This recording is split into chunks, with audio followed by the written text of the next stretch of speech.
ఓం మహాగణాధిపతయే నమః. ఓం గురుభ్యో నమః. ఓం శ్రీమాత్రే నమః. పరమేశ్వర స్వరూపమైనటువంటి జ్యోతిష, వాస్తు మరియు ఇతర అనేకమైనటువంటి శాస్త్రములను మనకు అందించినటువంటి మహర్షులకి నమస్కారం. హయగ్రీవ హయగ్రీవ హయగ్రీవేతియోపదేత్తస్స నిస్సరతేవాణి జన్మకన్యా ప్రవాహవత్ అరుణాం కరుణాతరంగితాక్షీం ధృతపాశాంకుశ పుష్పబాణచాపాం అనిమాదిభిరావృతాం మయూకైః అహమిత్యేవ విభావయే భవానీం. శ్రీమాత్రే నమః. ప్రేక్షకులకి ఆ లలితాంబిక అమ్మవారి యొక్క అనుగ్రహం పరిపూర్ణంగా కలగాలని మనస్ఫూర్తిగా కోరుకుంటూ మనం ఈరోజు జూన్ మాస ఫలితములు ఎలా ఉండబోతున్నాయి, అందులో ఈ యొక్క జూన్ మాసంలో గ్రహాలు ఏ విధంగా ఉన్నాయి అని చెప్పి చూసుకున్నట్లయితే మనకి మీనంలో ఉండేటువంటి రాహు కుంభంలోకి మారిపోయాడు. అదేవిధంగా కేతువు కూడా మనకి సింహంలోకి మారుతున్నాడు, కన్యలో ఉండే కేతు. కాబట్టి రాహుకేతువులు ఈ మాసం నుంచి మార్పు అనేది జరుగుతుంది. అదేవిధంగా శని మీనరాశిలోని, మేషంలో శుక్రుడు, రవి బుధులు ఇద్దరు కూడా వృషభ రాశిలో ఉంటూ ఆ యొక్క బుధుడు 6వ తేదీ మిథునంలోకి మారుతున్నాడు. అదేవిధంగా మిథునంలో గురువు ఉంటున్నాడు. గురువు దగ్గరికి చేరుతున్న బుధుడు 23వ తేదీ మరలా కర్కాటకంలోకి వస్తున్నాడు. అదేవిధంగా 6వ తేదీ నుంచి కర్కాటక రాశిలో నీచబడి ఉన్నటువంటి కుజుడు కేతువును కలుస్తున్నాడు. కాబట్టి ఈ యొక్క గ్రహస్థితిని అనుసరించి ద్వాదశ లగ్నాల వారికి, లగ్నం తెలియని వారు రాశి వారికి ఎలా ఉండబోతుంది, ఏ విషయాల్లో జాగ్రత్త తీసుకోవాలి. కర్కాటక లగ్నము, కర్కాటక రాశి. కర్కాటకం వారి కనుక చూసుకున్నట్లయితే ప్రధానంగా ఇక్కడ మీకు ఇంతకాలము కుజుడు రాశిలో ఉండి ఈ 6వ తేదీ నుంచి మారుతున్నందుకు కెరియర్లో ఉన్నటువంటి స్ట్రెస్ 6వ తేదీ నుంచి తగ్గుతుంది. కాకపోతే ధనస్థానంలోకి వెళ్తున్నాడు కుజుడు, కేతు వస్తున్నాడు కర్కాటకం వారికి. కావున ఈ ధనస్థానంలోకి ఎప్పుడైతే కుజుడు కేతువు వస్తున్నారో ముఖ్యంగా ఇది ఇచ్చేటువంటి రిజల్ట్ ఏమిటి అనేటువంటి చాలా స్పష్టంగా చూసుకున్నట్లయితే ఇది ప్రత్యేకంగా ఈ యొక్క కాంబినేషన్ అనేటువంటిది ధనపరమైనటువంటి విషయాలలో, వృత్తిలో, అందులో ముఖ్యంగా ఏదైనా creative related government contracts, government undertaking కాంట్రాక్ట్లు చేసేటువంటి వారు చాలా జాగ్రత్తగా ఉండవలసినటువంటి సమయం చెప్పుకోవాలంటే. అలాగే కర్కాటకం వారికి అష్టమ శని పోయింది చెప్పాలంటే, కాబట్టి పెద్దగా మీరు శని గురించి ఎక్కువగా బాధపడాల్సిన పని లేదు. కాకపోతే అష్టమ రాహు ఉన్నాడు కదా, అంటే కాస్త వాహనాల మీద వెళ్ళేటప్పుడు కొంచెం జాగ్రత్తగా ఉంటే సరిపోతుంది. అందులోనే ముఖ్యంగా సంతానానికి లేదా సంతానం మూలంగా ఏదైనా ధన సంబంధించిన ట్రాన్సాక్షన్ చేసే విషయంలోని, లేదా క్రియేటివ్ రిలేటెడ్ వాటిల్లో ఏదైనా ఇన్వెస్ట్మెంట్ చేస్తూ ట్రాన్సాక్షన్ చేసే విషయంలో, మీరు చేస్తున్నటువంటి ఉద్యోగంలో ఎవరికైనా మీరు అప్పు రూపంలో డబ్బులు ఇచ్చేటువంటి విషయాల్లోని కొంత జాగ్రత్తగా ఉండాలి. 12వ స్థానంలో ఉండేటువంటి గురువు మీరు విదేశాలకు వెళ్ళి లేదా వేరే దేశాలకు, వేరే రాష్ట్రాలకు వెళ్ళి ఉన్నత విద్యల కోసం చేసే ప్రయత్నం ఫలిస్తుంది, అందులో ఎటువంటి సందేహం లేదు.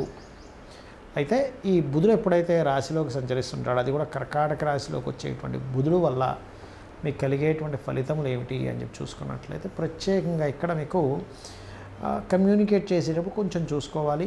గవర్నమెంట్ రిలేటెడ్ అంటే ప్రభుత్వ ఉద్యోగం చేసేవారు, లేనట్లయితే బ్యాంకింగ్ సెక్టార్స్లో ఉండేటువంటి సంబంధాలు మీకు కుదరడం జరుగుతుంది. అయితే ఈ నెలలో ప్రత్యేకంగా 6వ తేదీ తర్వాత నుంచి ఉద్యోగ మార్పులు ఒక 45 రోజుల పాటు ఉంటాయి. కాబట్టి ఈ యొక్క విషయంలో ఉద్యోగ సంబంధించిన విషయాలు, అందులో ముఖ్యంగా డిఫెన్స్, పోలీస్ డిపార్ట్మెంటు, రక్షణా దళాల్లో ఉండేటువంటి వారికి మార్పులు సూచిస్తున్నాయి. అన్నదమ్ములతోని, సిబ్లింగ్ వరుస వాళ్ళతో కొంత కుటుంబంలో, ఎందుకంటే లగ్నం నుంచి 2వ స్థానంలో కుజకేతువులు 2వ కుటుంబ స్థానంలో ఉన్నారు కాబట్టి వారి ద్వారా చిన్న చిన్న డిస్ప్యూట్స్ వచ్చే ఛాన్సెస్ ఉన్నాయి. కాబట్టి కాస్త జాగ్రత్తగా ఉండండి. ఇక మీరు నిత్యము చేయవలసిన ఆరాధన సుబ్రహ్మణ్యేశ్వర స్వామి ఆరాధన, గణపతి యొక్క ఆరాధన చేయండి. గోవుకి క్యారెట్స్ మరియు గ్రాసము తినిపించండి, అన్ని విధాలా మీకు బాగుంటుంది. చాలామంది ఏంటంటే ఇప్పుడు భయపడుతున్నటువంటి అంశము కాలసర్ప దోషంలో గ్రహాలు ఉన్నాయి, ఒకవైపు యుద్ధ సంబంధించిన వాతావరణం నడుస్తూ ఉంది. ఈ కాలసర్ప దోషం వాళ్ళ జన్మజాతకానికి ఏమైనా ఎఫెక్ట్ ఇస్తుందా అని అంటూ ఉంటారు. అందుకే ఒకటే చెప్తున్నాను, చాలా కాలం నుంచి చెప్తున్నా ఈ విషయం. కాలసర్ప యోగం అనుకోండి, దోషం అనుకోండి, అది కేవలం కాలానికి సంబంధించింది. మీరు గమనించినట్లయితే చూస్తే కనుక ఈ గ్రహాలన్నీ రాహుకేతు మధ్యలో పడ్డప్పుడు ఇప్పుడు చూడండి వాతావరణం అంతా ఇలా ఉంది. మనకు కరోనా వచ్చినప్పుడు కూడా పరిస్థితి ఇలాగే ఉండేది. అయితే ఇక్కడ ఈ మంగళవారం మనకి పెహల్గాం ఇన్సిడెంట్ జరిగినందుకు నేను మొదటి నుంచి చెప్తూనే వస్తున్నాను, మరలా జరిగే ఛాన్సెస్ ఉంది. ఎక్కడ అంటే కొంత ఆధ్యాత్మిక కేంద్రాలు ఉండే ప్రదేశాల్లోని, నెక్స్ట్ మనకి పుష్కరాలు రాబోతున్నాయి. పుష్కరాలు జరిగేటువంటి ప్రదేశంలో ఏదైనా సరే హిందూ సంబంధించిన ఆధ్యాత్మిక సంబంధించిన స్పిరిచువల్ రిలేటెడ్ ప్లేసెస్ ఉంటాయి.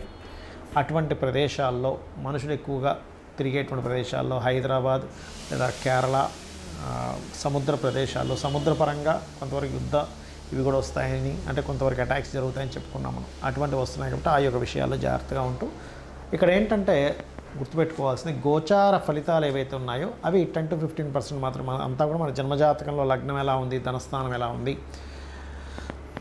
మన ప్రయత్న స్థానం ఎలా ఉంది, మనం ఏ డైరెక్షన్లో నివసిస్తే బాగుంటుంది, అదేవిధంగా మన ఫైనాన్స్ కానీ కెరియర్ కానివ్వండి, వృత్తి వ్యాపార సంబంధించిన అంశాలతో పాటు వివాహము, ఇవన్నీ కూడా మన పర్సనల్ చార్ట్ బట్టి ఉంటాయి. అయితే ఈ గోచార ఫలితాలు జరిగేటప్పుడు మాత్రం ముఖ్యంగా మనకి ఇప్పుడు శని మీనరాశిలో ఉన్నందుకు అందరూ కూడా దక్షిణామూర్తి స్తోత్ర పఠనం చేయడం వల్ల శని యొక్క ప్రభావం అనుకూలిస్తుంది. ఇది గుర్తుపెట్టుకోండి. దక్షిణామూర్తి ఆరాధన మరియు కాలభైరవ అష్టకము, అదేవిధంగా గోవులకి పిడికడు బెల్లం పెట్టడము, వీటి వల్ల ఏమవుతుందంటే అకాలంలో వచ్చేటువంటి ఇబ్బందులు ఏవైతే ఉంటాయో ఇండియా మొత్తంలో మీరు ఎక్కడున్నా కూడా, ఎందుకంటే ఇప్పుడున్న పరిస్థితులు బాలేవు, మీరు ఎక్కడున్నా సరే ఆ కాలభైరవుడు దక్షిణామూర్తి ఆ సమయానికి ఒక స్ఫురణలా కలిగి మీరు అక్కడి నుంచి ఇబ్బంది నుంచి బయటపడతారు. సో ఇవి చేయండి. అదేవిధంగా ఇంకొంతమంది నన్ను అడుగుతున్న ప్రశ్న ఏమిటంటే, ఏమంటే కాలసర్ప యోగం లేదా దోషం మా జాతకంలో ఉన్నప్పుడు గోచారంలో కాలసర్ప యోగం కలిగినప్పుడు అదేమైనా ఎఫెక్ట్ ఇస్తుందా అని చాలామంది అడుగుతున్నారు. అది ఎప్పుడు ఇస్తుందో కూడా నేను మీకు క్లారిటీ ఇస్తాను. ఇప్పుడు ఉదాహరణకి ఎవరికైతే ఇప్పుడు చూడండి, ఇప్పుడున్న గోచారంలో మీనంలో రాహువు, సింహంలో కేతు ఉన్నాడు, కాలసర్ప దోషంలో గ్రహాలన్నీ పడున్నాయి కదా.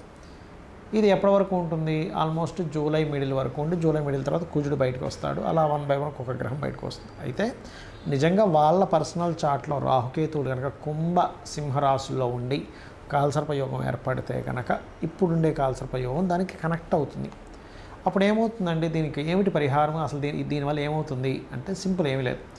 మనకి చూడండి, ఇటొక గేట్ వేసేసి మధ్యలో అందరి నుంచి వస్తే ఇటు కదలకుండా అయిపోతుంది చూసారా. అలా ఏంటంటే కొంచెం మనకి వర్క్స్ అన్ని స్ట్రక్ అవుతూ ఉంటాయి. అలాంటప్పుడు దానికి పరిహారం ఏమిటి, రాహుకేతు గ్రహాల దగ్గర దీపారాధన చేసుకోవడము, చక్కగా ఆ యొక్క కాళహస్తికి వెళ్ళి ఆ పరమేశ్వరుని దర్శనం చేసుకోవడము, అక్కడ వీలైతే రాహుకేతు పూజ చేయించుకోవడము. చాలామంది ఏంటంటే కేవలం రాహుకేతువులకి ప్రాధాన్యత ఇస్తారు, కానీ అక్కడికి వెళ్ళినందుకు రాహుకేతువులతో పాటు అక్కడ ఉన్నటువంటి పరమేశ్వరుడి యొక్క అనుగ్రహం ద్వారా మనకి కష్టాలు తొలగిపోతున్నాయనే విషయం మర్చిపోతుంటారు ఆ దర్శనం ద్వారా. అదొకటి ముఖ్యంగా చేయించుకుంటూ మీకు దగ్గరలో ఆలయంలో రాహుకేతు గ్రహాల దగ్గర దీపారాధన చేయడము, లేనట్లయితే రావి చెట్టు కింద మనకి ప్రతిష్ఠ చేసినవి ఉంటాయి, వాటి మీద పసుపు కుంకుమ గంధం కలిపినటువంటి వాటర్ని వేయడము, ఇవి ఎక్కువగా చేస్తుండాలి.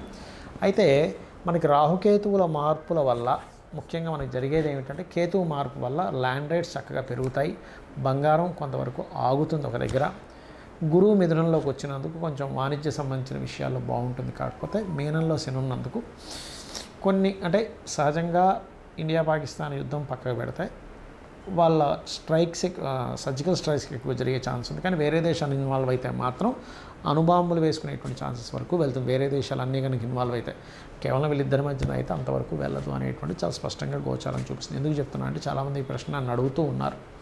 ఇదొకటి. అయితే పరిస్థితులు ఎలా ఉన్నప్పటికీ కూడా మీరు గనక దక్షిణామూర్తి ఆరాధన, కాలభైరవ అష్టకము కనుక చదువుకుంటూ అమ్మవారి ఆరాధన కనుక చేసుకున్నట్లయితే ఖచ్చితంగా అమ్మవారి అనుగ్రహంతో మీరు ఎటువంటి ఇబ్బంది లేకుండా బయటపడతారు. బయటపడాలనే మనస్ఫూర్తి కోరుకుంటున్నాను. శ్రీమాత్రే నమః.